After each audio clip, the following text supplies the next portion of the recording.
2006च्या मुंबईतील साखळी बॉम्बस्फोटाप्रकरणी हायकोर्टाच्या निकालाला सुप्रीम कोर्टाची स्थगिती। कारागृहातून सुटलेल्या आरोपींना माघारी जेलमध्ये पाठवणार नाही, कोर्टाकडून नमूद।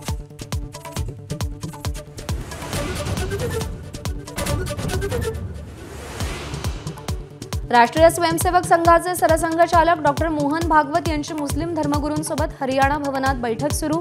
ऑल इंडिया इमाम ऑर्गनायझेशनचे प्रमुख उमर इलियासी यांच्यासह अनेक धर्मगुरूही उपस्थित। सांगलीमध्ये जलजीवन मिशनचं काम करणाऱ्या तरुण कंत्राटदाराची आत्महत्या। सरकारकडून वेळेत बिल मिळालं नसल्याच्या नैराश्यातून आयुष्य संपवलं, राज्य कंत्राटदार महासंघाचा आरोप।